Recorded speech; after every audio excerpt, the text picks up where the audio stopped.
Part 6, Chapter 1, Exile in the First Years of Freedom. Humanity probably invented exile first and prison later.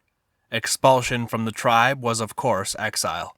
We were quick to realize how difficult it is for a man to exist, divorced from his own place, his familiar environment. In the Russian Empire, as elsewhere, they were not slow to discover exile. It was given legal sanction under Tsar Alexei Mikhailovich by the Code of Laws in 1648. But even earlier, and at the end of the 16th century, people were exiled without legal sanction. Our great spaces gave them their blessing. Siberia was ours already. Altogether, in the course of the 19th century, 500,000 were exiled, and at the end of the century, those in exile at any time numbered 300,000. Exile was so common in Russia precisely because there weren't enough jails for long-term prisoners. A feature of the exile system in the Tsarist 19th century, which was taken for granted and seemed natural to everyone, but to us now seems surprising, was that it concerned itself only with individuals. Whether he was dealt with by the courts or administratively, each man was sentenced separately and not as a member of some group. The conditions of life in exile, to the degree of harshness, changed from one decade to the next, and different generations of exiles have left us a variety of evidence. Transported prisoners traveling from transit prison to transit prison had a hard time of it, but we learn from P.F. Yakubovich and from Lev Tolstoy that politicals were transported in quite tolerable conditions.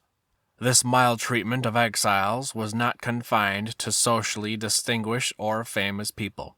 In the 20th century, too, it was enjoyed by many revolutionaries and frondeurs, by the Bolsheviks in particular, who were not thought dangerous.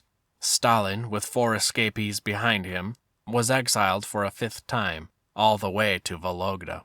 Yet exile, even under these conditions, lenient as it seems to us, exile with no danger of starving to death, was sometimes taken hard by the exile himself.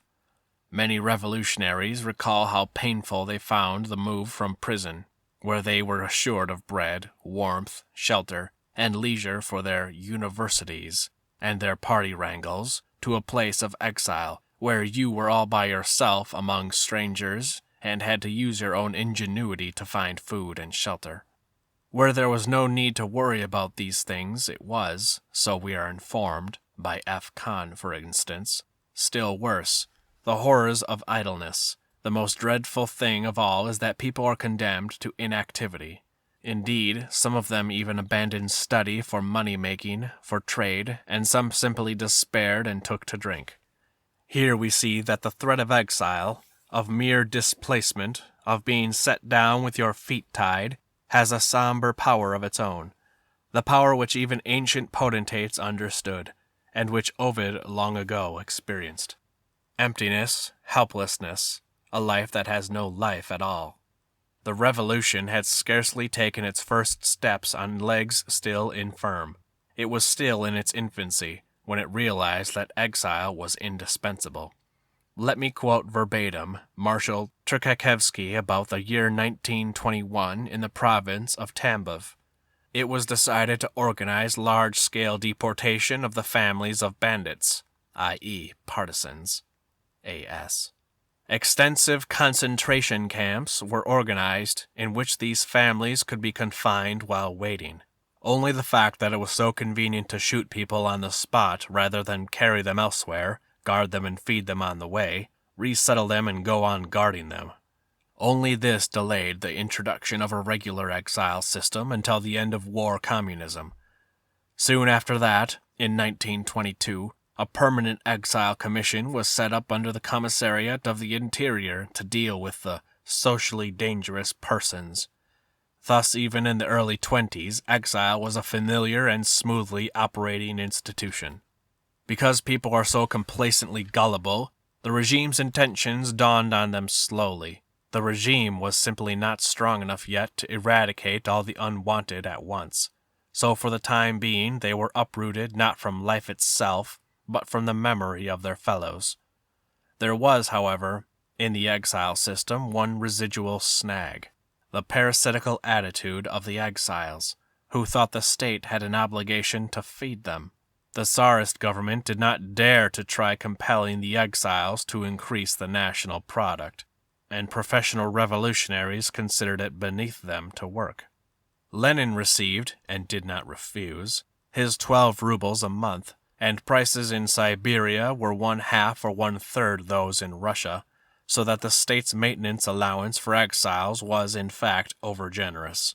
It enabled Lenin to spend 3 whole years comfortably studying the theory of revolution, not worrying at all about the source of his livelihood. From 1929, they started elaborating a system of exile in conjunction with forced labor. One worry the exiles were free from was how to cope with the senseless idleness. Their one concern now was how to avoid dying of hunger. Exile was a temporary pen to hold sheep marked for slaughter. Exiles in the first Soviet decades were not meant to settle but to await the summons elsewhere.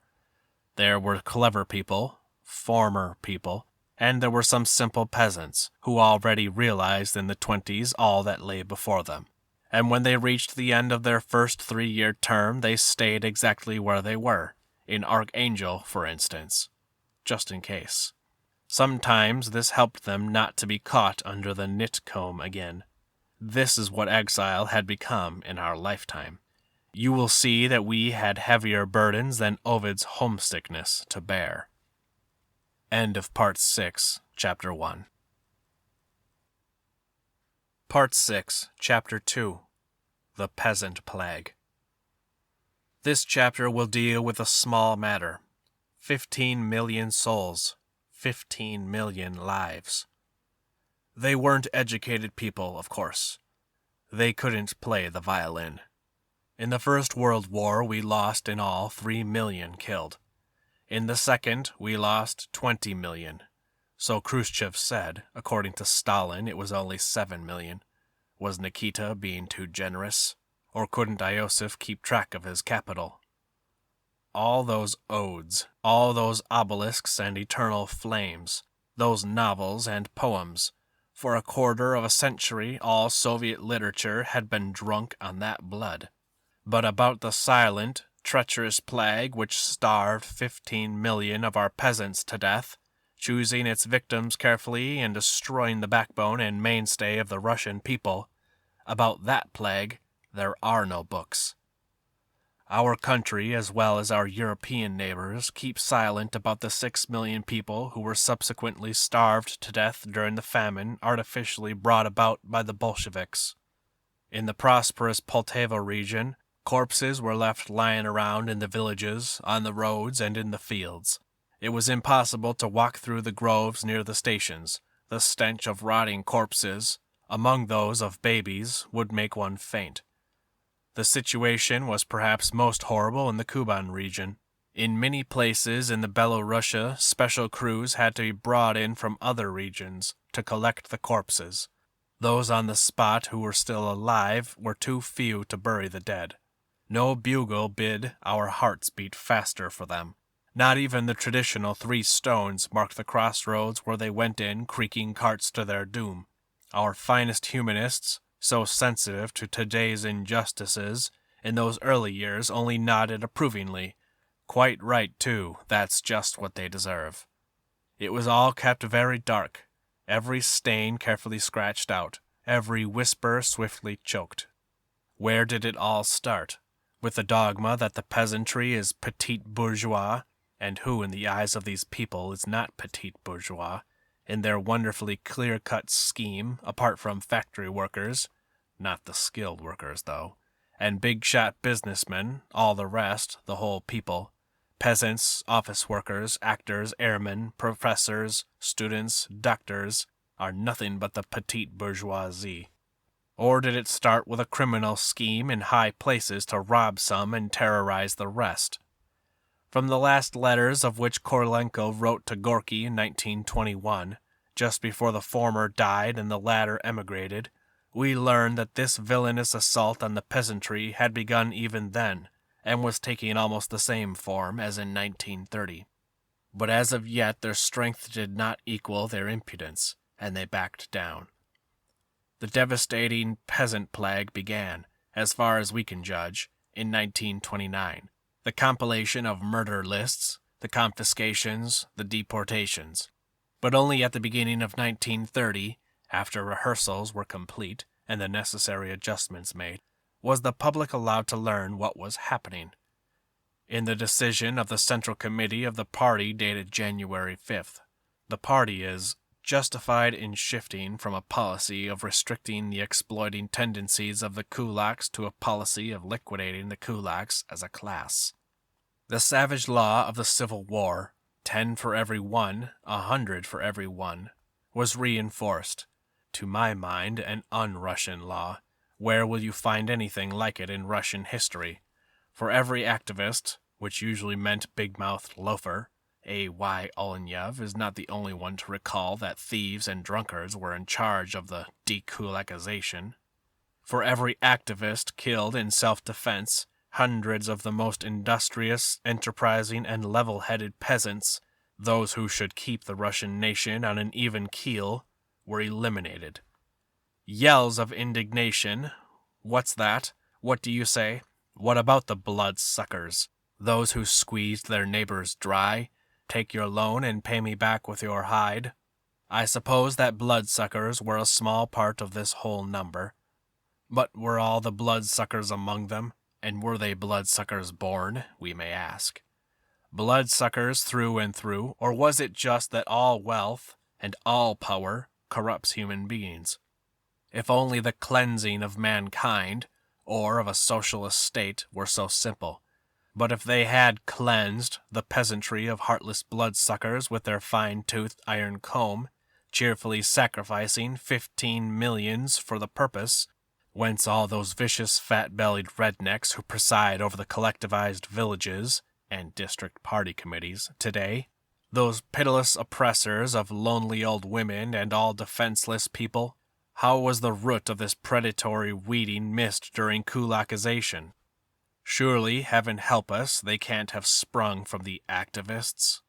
The principle underlying dekulakization can also be clearly seen in the fate of the children. Take Shurka Dmitriev, from the village of Maslino, Salishkensky Kazarmy, near the Volkhov. He was 13 when his father, Fedor, died in 1925, and the only son in a family of girls. Who was it to manage his father's holding? Shurka took it on. The girls and his mother accepted him as head of the family. A working peasant and an adult now, he exchanged bows with other adults in the street. He was a worthy successor to his hard-working father, and when 1929 came, his bins were full of grain. Obviously a kulak, the whole family was driven out.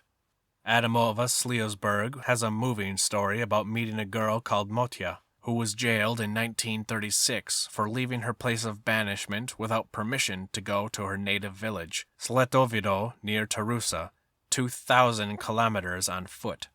Sportsmen are given medals for that sort of thing.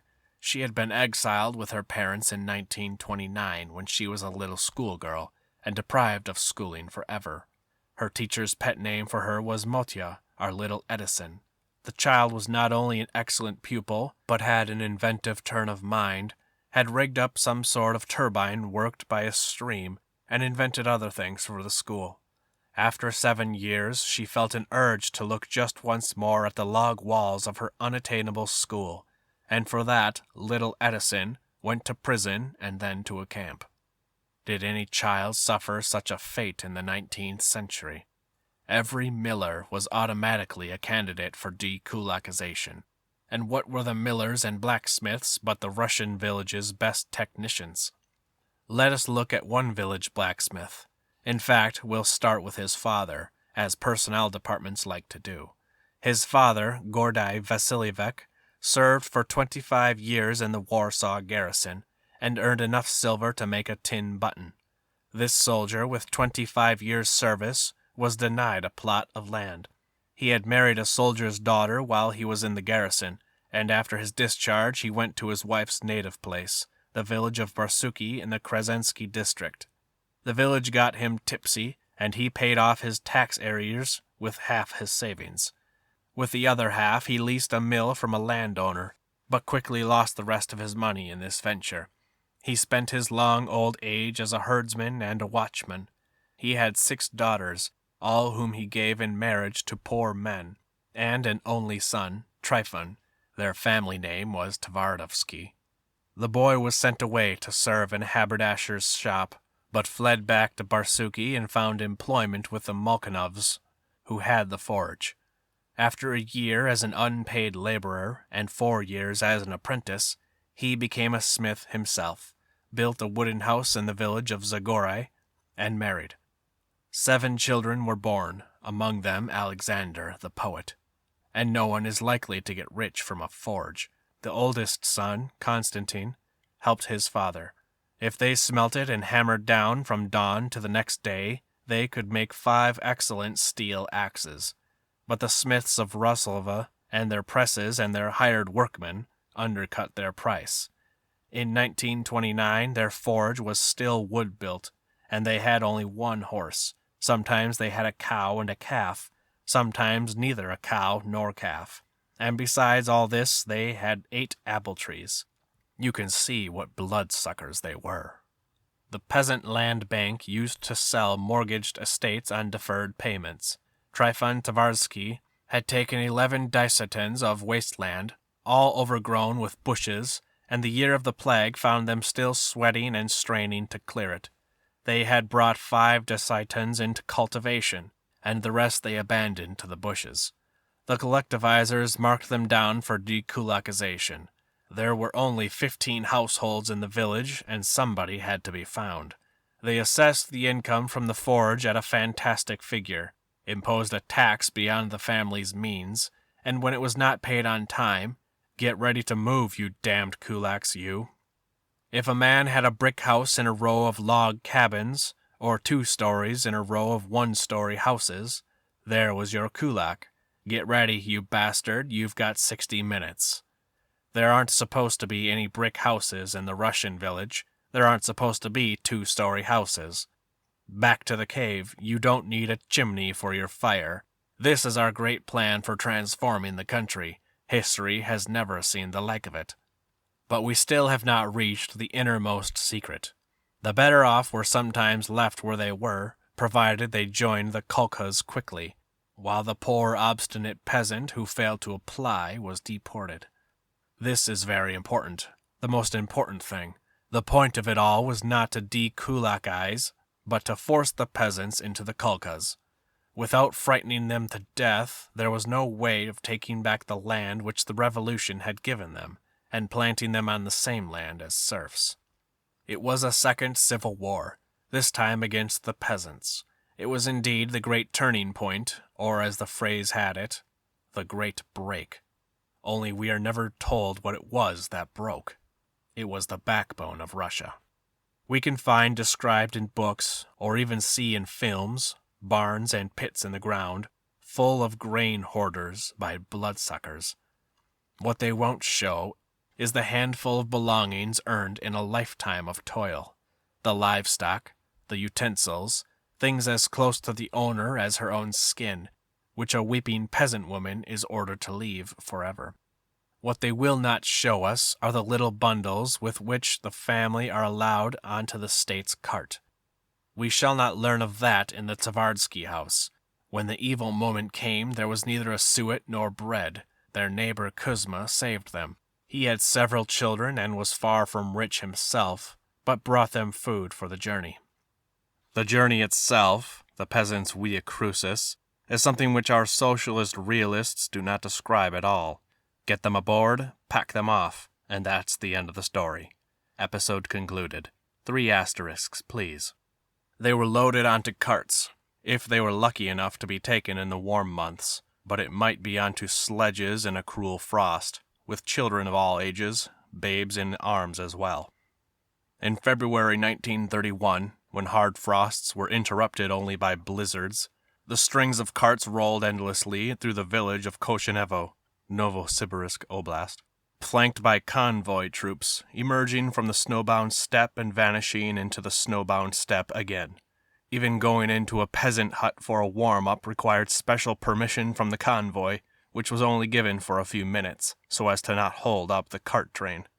They all shuffled into the narrow marshes, and in those insatiable quagmires they all remained. Many of the children had already died a wretched death on the cruel journey. This was the nub of the plan. The peasants' seed must perish together with the adults.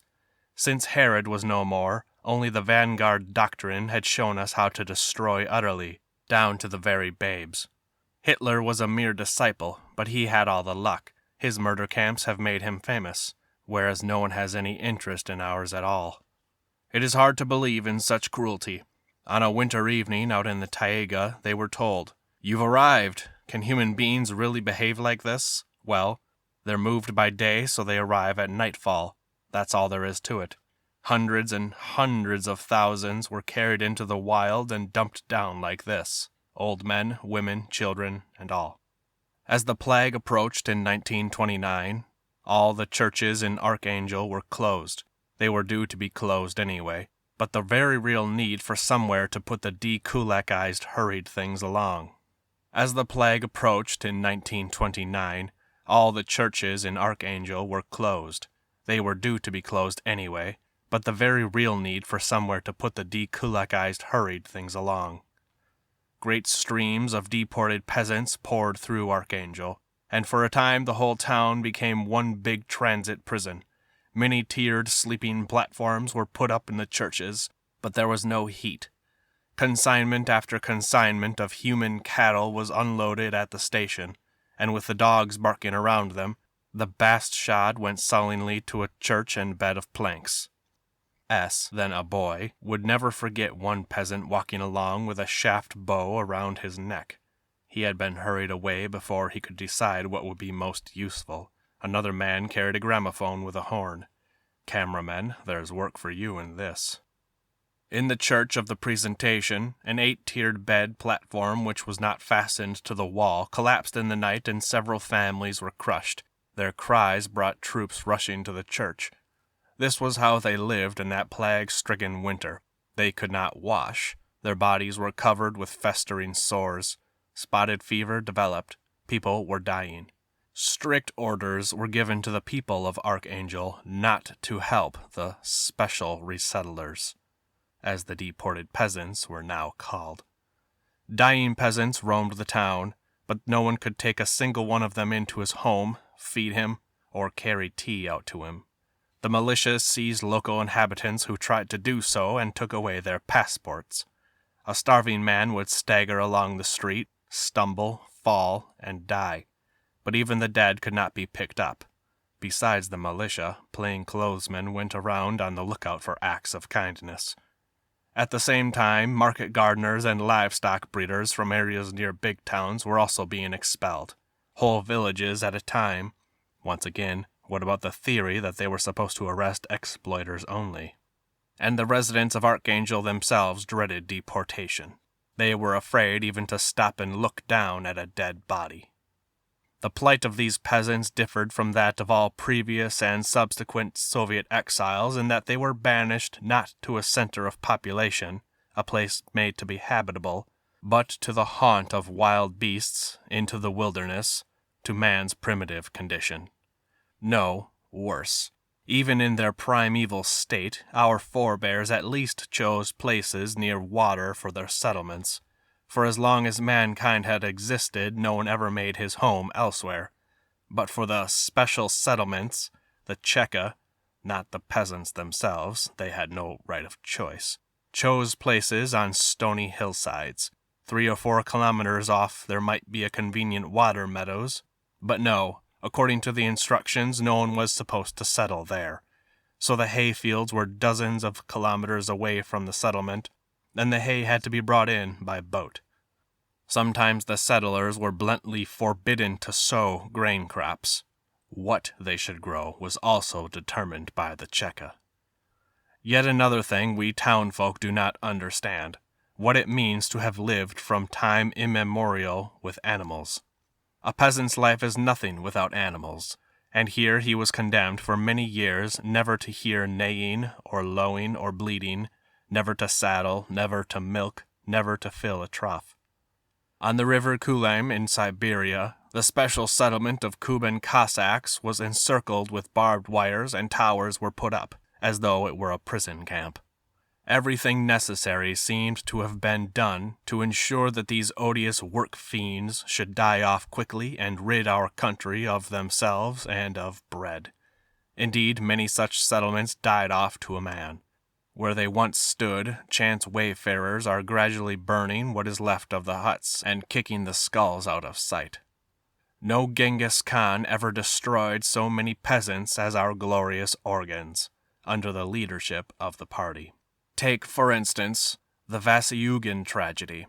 In 1930, 10,000 families, 60 to 70,000 people, as families then went, passed through the Tomsk and from there were driven further. At first on foot down the Tom, although it was winter, then along the Ob, then upstream along the Vasugin, still over the ice. The inhabitants of villages on the route were ordered out afterward to pick up the bodies of adults and children. In the upper reaches of the Vasugin and the Tara, they were marooned on patches of firm ground in the marshes. No food or tools were left for them. The roads were impassable, and there was no way through to the world outside except for 2 brushwood paths, one toward Tobolsk and one toward the Ob. Machine gunners manned barriers on both paths and let no one through from the death camp. They started dying like flies. Desperate people came out through the barriers begging to be let through, and were shot on the spot. They died off, every one of them. And yet, exiles survived. Under their conditions it seems incredible, but live they did. True, when during the war there was a shortage of reckless Russian fighting power at the front, they turned among others to the kulaks. They must surely be Russians first and kulaks second. They were invited to leave the special settlements for the camps for the front to defend their sacred fatherland. And they went. Not all of them, however. N. Cave, a kulak's son whose early years I use for the Tyroon, but whose subsequent biography I could not bring myself to recount, was given a chance, denied to Trotskyite and communist prisoners, however much they yearned to go, of defending his fatherland. Without a moment's hesitation, Cave snapped back at the head of the prisoner registration and distribution section. "It's your fatherland. You defend it, you dung-eaters. The proletariat has no fatherland." Marx's exact words, I believe. The things that could have been done with such people if they had been allowed to live and develop freely. The old believers, eternally persecuted, eternal exiles, they are the ones who 3 centuries earlier divined the ruthlessness at the heart of authority. In 1950, a plane was flying over the vast basin of the Podkamennaya Tunguska. The training of airmen had improved greatly since the war, and the zealous aviator spotted something that no one before him had seen in 20 years, an unknown dwelling place in the taiga. He worked out its position. He reported it. It was far out in the wilds, but to the MVD all things are possible, and half a year later they had struggled through to it. What they had found were the Yaroyevo Old Believers. When the great and longed-for plague began, I mean collectivization, they had fled from this blessing into the depths of the taiga, a whole village of them, and they lived there without ever poking their noses out, allowing only their headmen to go to Yaroyevo for salt, metal fishing and hunting gear, and bits of iron for tools. Everything else they made for themselves, and in lieu of money the headman no doubt came provided with pelts. When he had completed his business he would slink away from the marketplace like a hunted criminal. In this way the Yaroyevo Old Believers had won themselves 20 years of life. 20 years of life as free human beings among the wild beasts, instead of 20 years of Kolka's misery. They were all wearing homespun garments and homemade knee boots, and they were all exceptionally sturdy. Well, those despicable deserters from the Kolka's front were now all arrested, and the charge pinned on them was, guess what? Links with international bourgeoisie? Sabotage? No. Articles 5810 on anti-Soviet agitation. and 5811 on hostile organizations. Many of them landed later on in the Jezkezgan group of Steplag, which is how I know about them. In 1946, some old believers were stormed in a forgotten monastery somewhere in the backwoods by our valiant troops, dislodged, with the help of mortars and the skills acquired in the Fatherland War, and floated on rafts down the Yenisei. Prisoners still, and still indomitable, the same under Stalin as they had been under Peter. They jumped from the rafts into the waters of the Yenisei, where our Tommy gunners finished them off. Warriors of the Soviet Army, tirelessly consolidate your combat training. End of Part 6, Chapter 2. Part 6, Chapter 3. The ranks of exile thicken. Only the peasants were deported so ferociously, to such desolate places, with such frankly murderous intent. No one had been exiled in this way before, and no one would be in the future. Yet in another sense, and in its own steady way, the world of exiles grew denser and darker from year to year. More were banished. They were never settled more thickly. The rules became more severe. We could offer the following rough time scheme. In the 20s, exile was a sort of preparatory stage, a way station before imprisonment in a camp. For very few did it all end with exile. Nearly all later were raked into the camps. From the mid-30s, and especially from Beria's time, perhaps because the world of exile became so populous, think of how many Leningrad alone contributed, it acquired a completely independent significance as a totally satisfactory form of restriction and isolation. In the war and post-war years, the exile system steadily grew in capacity and importance together with the camps. It required no expenditure on the construction of huts and boundary fences, on guards and warders, and there was room in its capacious embrace for big batches, especially those including women and children. At all major transit prisons, cells were kept permanently available for women and children, and they were never empty. Exile made possible a speedy, reliable, and irreversible cleansing of any important region in the mainland. The exile system established itself so firmly that from 1948 it acquired yet another function of importance to the state, that of rubbish dump or drainage pool, where the waste products of the archipelago were tipped so that they would never make their way back to the mainland.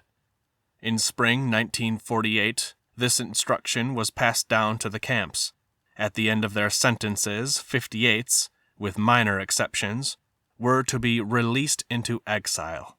In other words, they were not to be thoughtlessly unleashed on a country which did not belong to them, but each individual was to be delivered under escort from the camp guardhouse to the commandant's office in an exile colony, from fish trap to fish trap. Since the exile system embraced only certain strictly defined areas, these together constituted yet another separate, though interlocking, country between the USSR and the archipelago, a sort of purgatory in reverse, from which a man could cross to the archipelago, but not to the mainland. The years 1944 to 1945 brought to the exile colonies unusually heavy reinforcements from the liberated, occupied, territories, and 1947 to 1949 yet others from the Western republics. All these streams together, even without the exiled peasants, exceeded many times over the figure of 500,000 exiles, which was all that Tsarist Russia, the prison house of nations, could muster in the whole course of the 19th century. For what crimes was a citizen of our country in the 30s and 40s punishable by exile or banishment? The commonest crimes can be easily indicated. 1. Belonging to a criminal nationality. For this, see the next chapter. 2. A previous term of imprisonment in the camps. 3. Residence in a criminal environment, seditious Leningrad, or areas in which there are partisan movement, such as the Western Ukraine or the Baltic states. And then many tributaries enumerated at the very beginning of this book branched out to feed the exile system as well as the camps, continually casting up some of their burden on the shores of exile. We cannot go into the different types and cases of exile, because all our knowledge of it derives from casual stories or letters. If A.M. Arv had not written his letter, the reader would not have the following story. In 1943, news came to a village around Vyatka that one of its kolkhoz peasants, Kazurin, a private in the infantry, had either been sent to a punitive unit or shot outright. His wife, who had 6 children, the oldest was 10 years, the youngest 6 months old, and 2 sisters of hers, spinsters nearing 50, also lived with her, was immediately visited by the executants. You already know the word, reader. It is a euphemism for executioners. They gave the family no time to sell anything. Their house, cow, sheep, hay, wood, were all abandoned to the pilferers, threw all 9 of them with their smaller possessions onto a sledge, and took them 60 kilometers to a hard frost to the town of Vyatka, Kirov. Why did they not freeze on the way, God only knows. They were kept for 6 weeks at the Kirov transit prison, then sent to a small pottery near Ukhta. The spinster sisters ate from rubbish heaps. Both went mad and both died. The mother and children stayed alive only thanks to the help, the politically ignorant, unpatriotic, in fact anti-Soviet help, of the local population. The sons all served in the army when they grew up and are said to have completed their military and political training with distinction. Their mother returned to her native village in 1960 and found not a single log, not a single brick from the stove, where her house had been. A little cameo like this can surely be threaded onto the necklace of our great fatherland victory, but nobody will touch it. It isn't typical. To what necklace will you add, to what category of exiles will you assign soldiers disabled in the Fatherland War and exiled because of it? We know almost nothing about them. They were exiled to a certain northern island, exiled because they had consented to be mutilated in war for the glory of the fatherland and in order to improve the health of a nation, which had by now won such victories in all forms of athletics and ball games. These luckless war heroes are held there on their unknown island, naturally without the right to correspond with the mainland.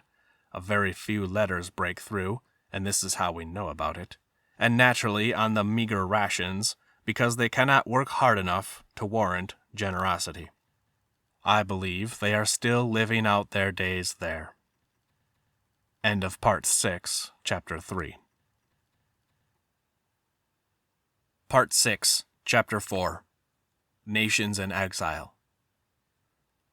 The business of banishment was immeasurably improved and speeded up when they drove the first special settlers into exile. In the year of the Great Break, they designated the dekulakized as special settlers, and this made for much greater flexibility and efficiency. It left no grounds for appeal, since it was not only kulaks who were dekulakized.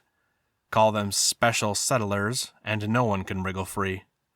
Then the Great Father gave orders that this word be applied to banished nations.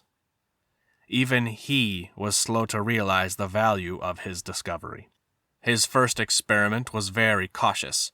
In 1937, some tens of thousands of those suspicious Koreans were swiftly and quietly transferred from Far East to Kazakhstan. So swiftly that they spent the first winter in mud brick houses without windows.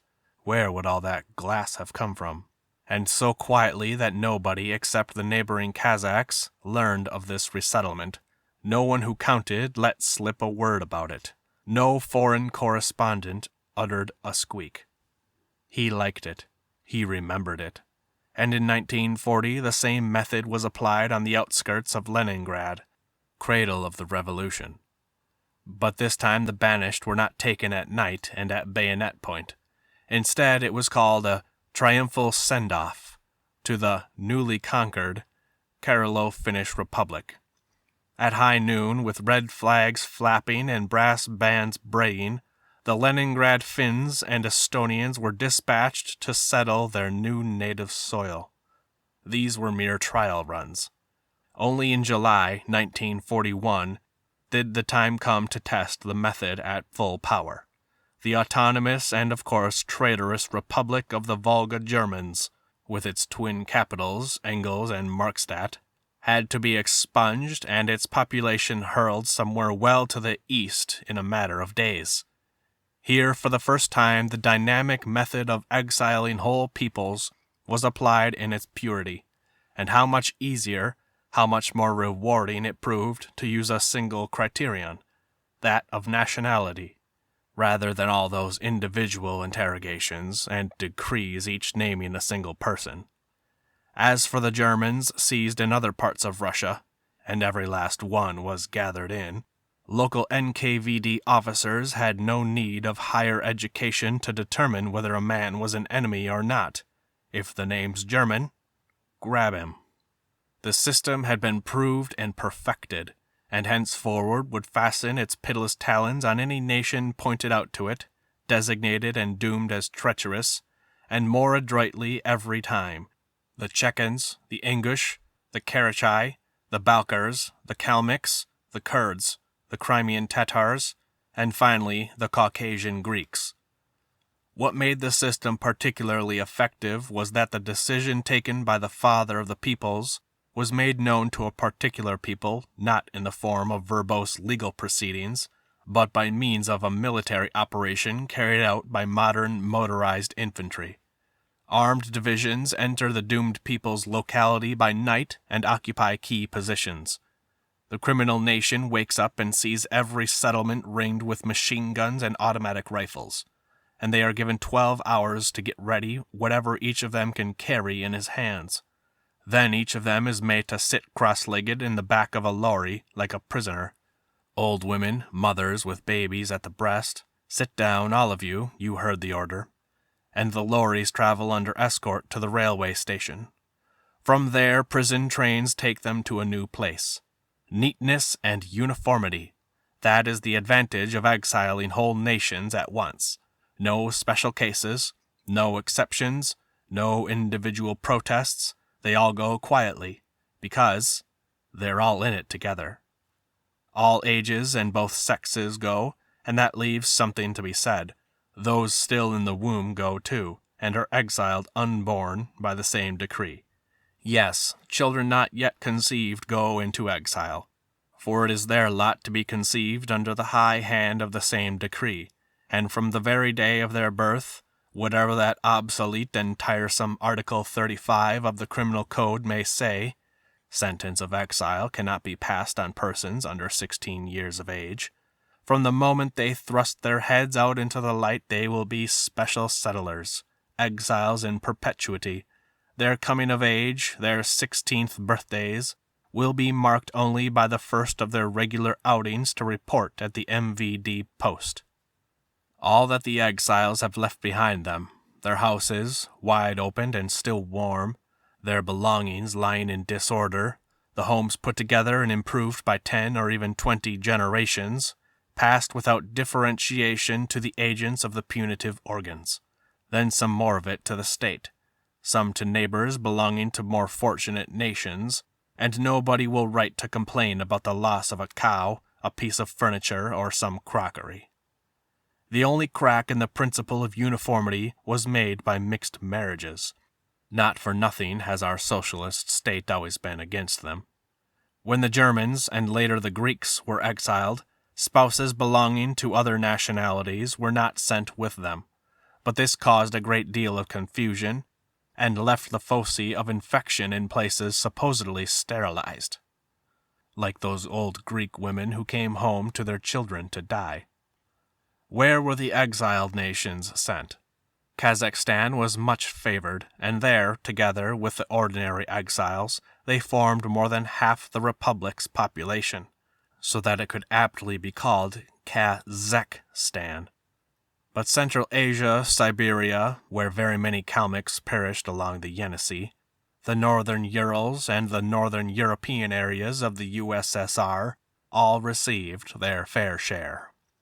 For every nation exiled, an epic will someday be written, on its separation from its native land and its destruction in Siberia. Only the nations themselves can voice their feelings about all they have lived through. We have no words to speak for them, and we must not get under their feet.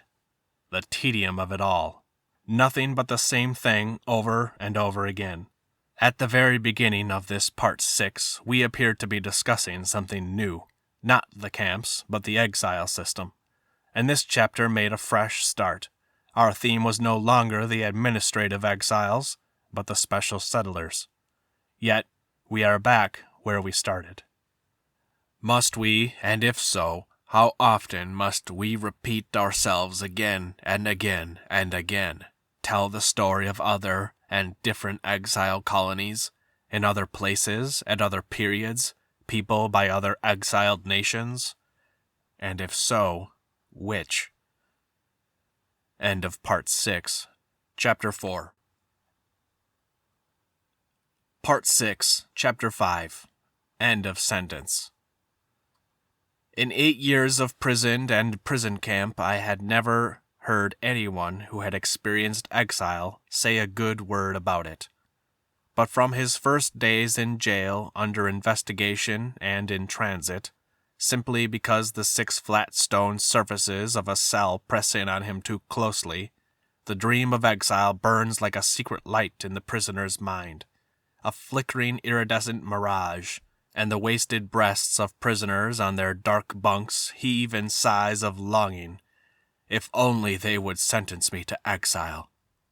I did not escape the common lot, far from it. The dream of exile had me more powerfully than most in its grip. I even sent a naive appeal to the Supreme Soviet for communication of my 8 years in the camps to exile for life, in however remote and wild a place. The elephant did not even sneeze in reply. I had not yet realized that lifelong exile would always be waiting for me, but that it would come after, not instead of, the camp. In 1952, a dozen prisoners were released from the 3,000-strong Russian camp division at Ekibastas. It looked very strange at the time. 58s let out through the gates. Ekibastas had not been in existence for 3 years by then, and not a single man had been released, nor had anyone reached the end of his sentence. Evidently, for the few who had lived to see the day, the first wartime tenors had just ended. We impatiently awaited letters from them. A few came, directly or indirectly, and we learned that nearly all of them had been taken from the camps to places of exile, although their sentences had not included exile. But this surprised no one. It was clear to our jailers and to us that justice, length of sentence, formal documentation, had nothing to do with it. The point was that once we had been declared enemies, the state would ever after assert the right of the stronger and trample us, crush us, squash us, until the day we died. And we were so used to it. It had become so much part of us that no other state of affairs would have seemed normal either to the regime or to us. In Stalin's last years, it was not the fate of the exiles that caused alarm, but that of the nominally liberated, those who, to all appearances, were now safely beyond the gates and unguarded, those from whom the tutelary grey wing of the MVD had apparently been withdrawn. Exile, which the powers that be obtusely regarded as an additional punishment, was a prolongation of the prisoner's irresponsible existence, the fatalistic routine in which he feels so secure. Exile relieved us of the need to choose a place of residence for ourselves, and so from troublesome uncertainties and errors. No place would have been right, except that to which they had sent us. This was the one and only place in the whole Soviet Union where no one could reproach us as intruders. As we left the camp under guard, we were still careful to respect the final prison superstitions. On no account must you look back at your last prison, or else you will return. And you must do the right thing with your spoon. What was that right thing, though? Some said take it with you, or you would return for it. Others said fling it at the prison, or else the prison would pursue you. I had molded my spoon myself in the foundry, and I took it with me. They took us to the jail, and the jail admitted us without the usual body search and bath. The accursed walls were losing some of their harshness. In the morning, the black superintendent unlocked the door and said almost in a whisper, "Come out and bring all your belongings." The devil was unclenching his claws. We stepped out into the arms of a red spring morning. The dawn light was warming the brick walls of the jail. A lorry was waiting for us in the middle of the yard, with 2 Zeks who were joining our party already sitting in the back. This was the time to breathe deeply, to look around, to steep ourselves in the uniqueness of that moment, but we simply could not waste the chance to strike up an acquaintance.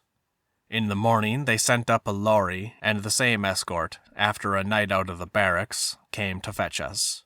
60 kilometers farther into the steppe, we got stuck in the muddy hollows and jumped down from the lorry, something we could not have done as Zeks, to heave and push it out of the mire, to get the eventful journey over and arrive in perpetual exile more quickly. The escort troops stood in a half-circle and kept guard over us. The steppe sped by, kilometer after kilometer, to right and to left as far as the eye could see.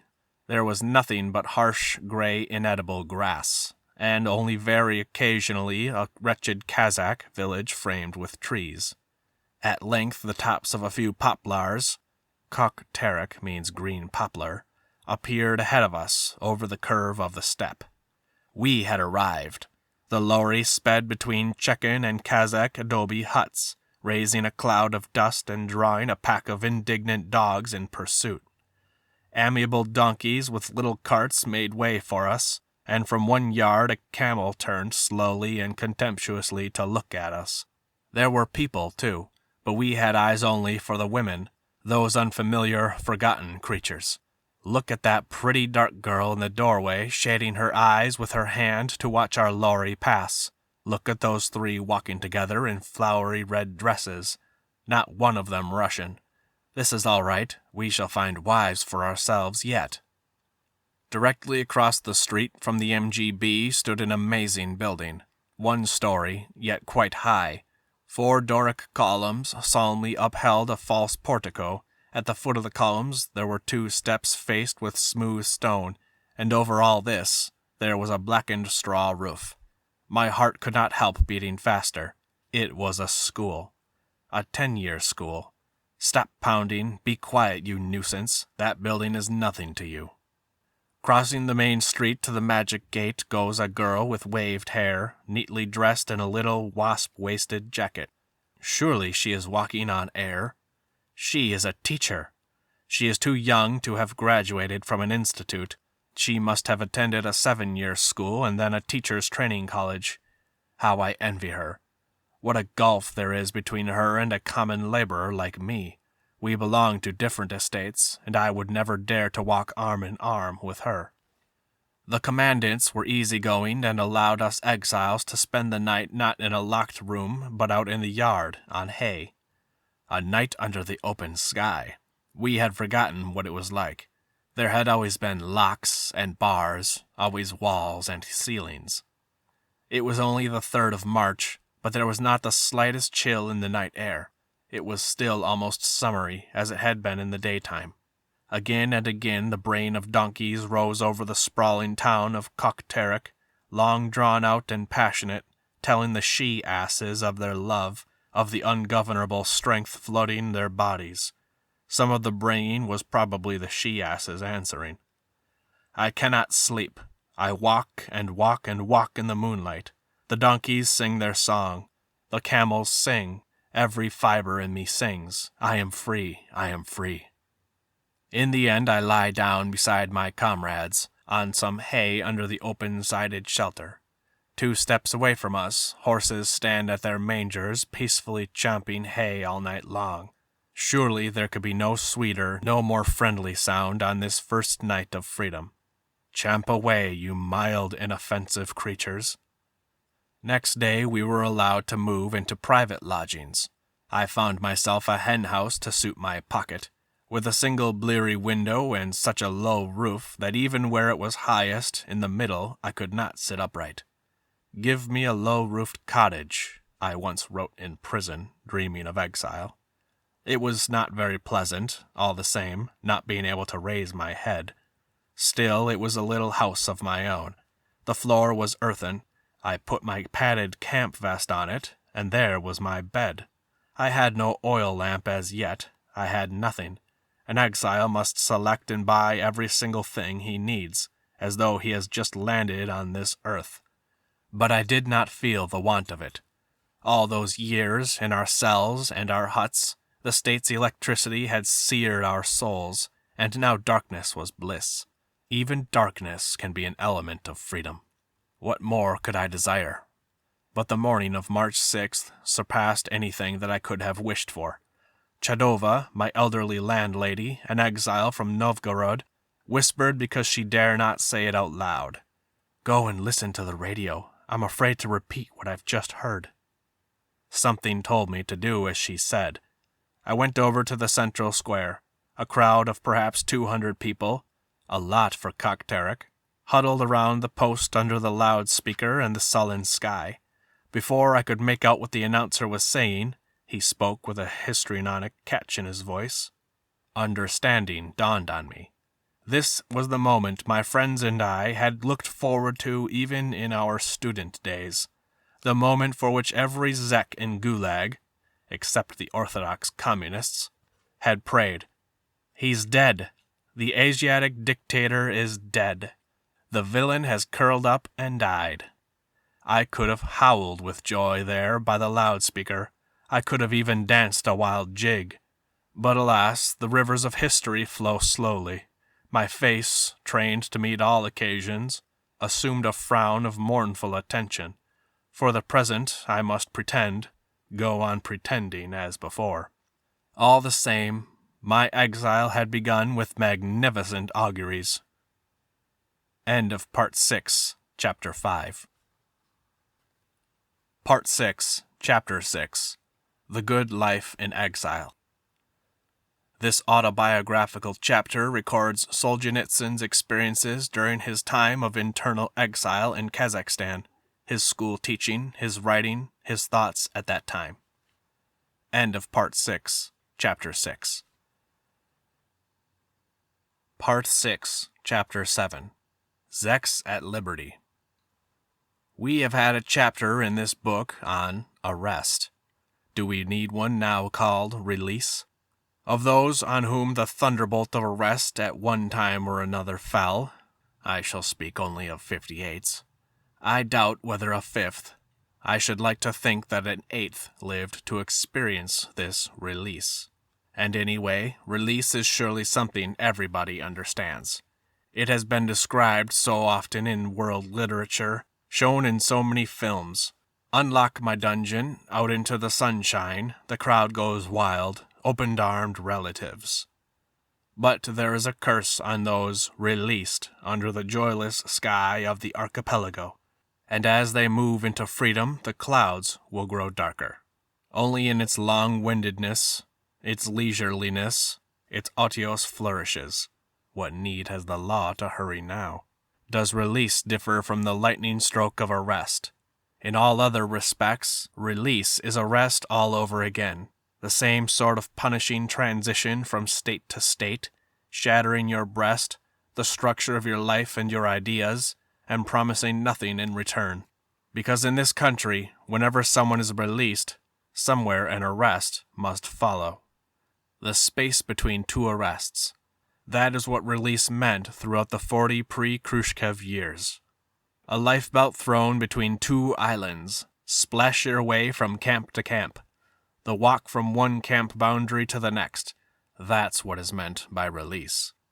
You will not be given a residence permit in town, even a small one, nor will you ever get a decent job. In the camp, at least you receive your rations, but here you do not. Moreover, your freedom of movement is illusory. Not released, but deprived of exile, would be the best description of these unfortunates. Denied the blessings of an exile decreed by fate, they cannot force themselves to go to the Krasnoyarsk Taiga or the Kazakh desert. where there are so many of their own kind, so many X's all around. No, they plunge deep into the tormented world of freedom, where everyone recoils from them, and where they are marked men, candidates for a new spell inside. It's a vicious circle. No job without a residence permit, no residence permit unless you have a job, and without a job you can have no bread card either.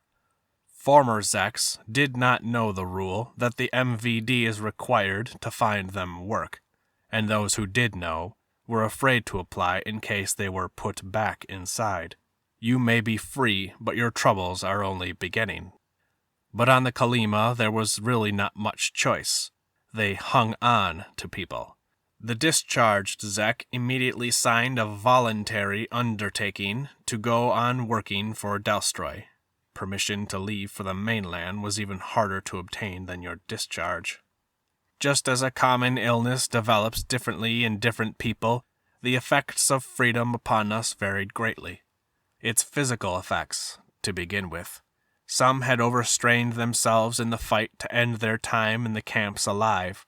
They had endured it all like men of steel, consuming for 10 whole years a fraction of what the body requires, working and slaving, breaking stones half naked in the freezing weather, and never catching cold.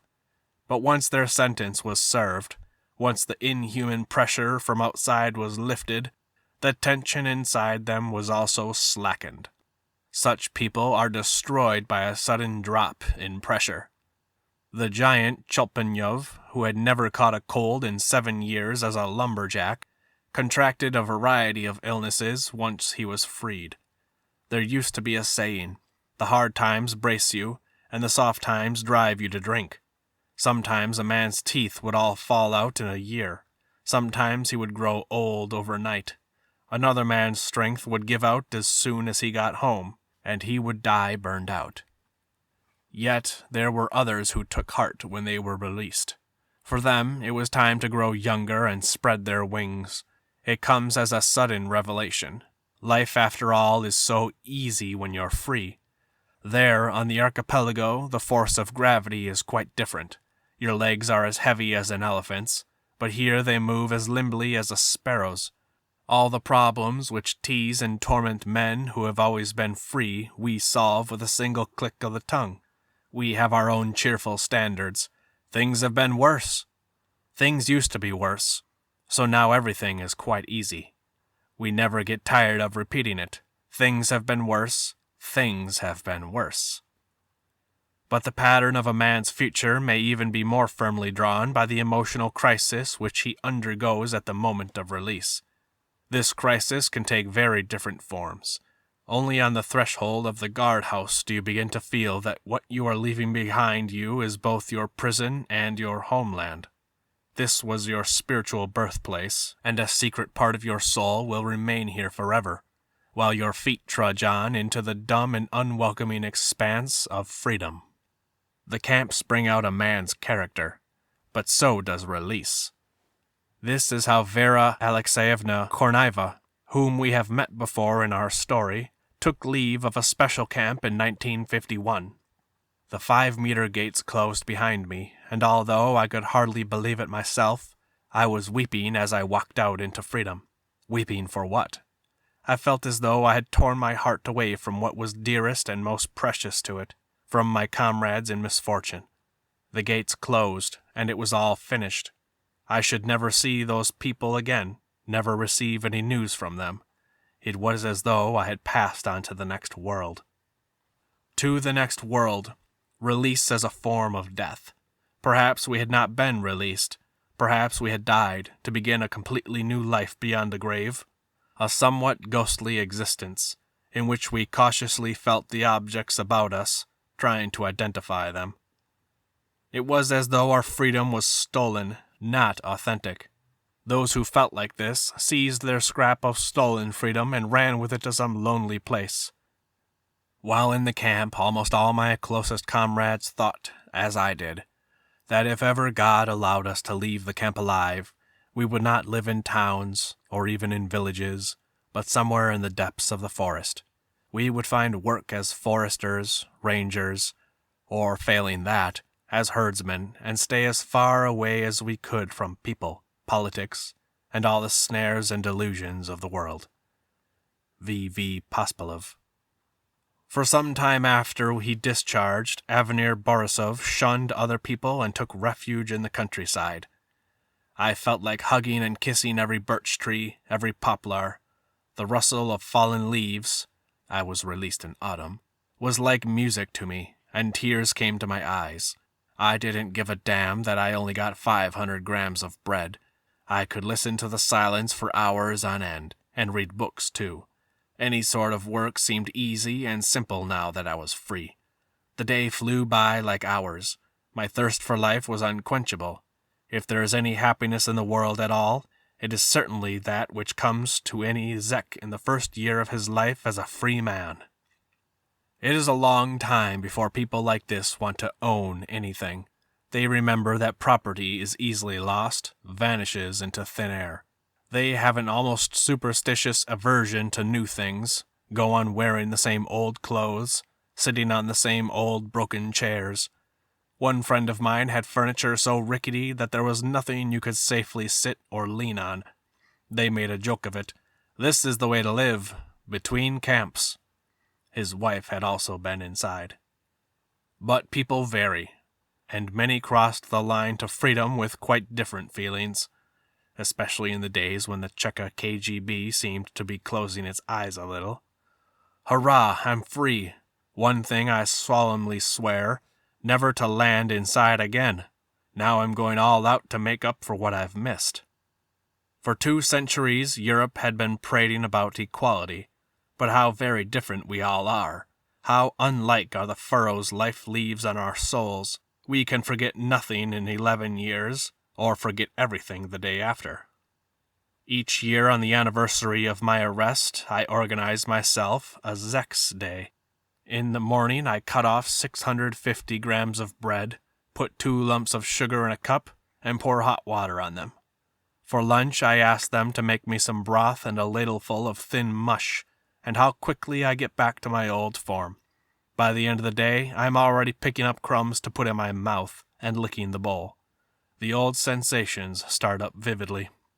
I had also brought out with me, and still keep, my number patches. Am I the only one? In some homes they will be shown to you like holy relics.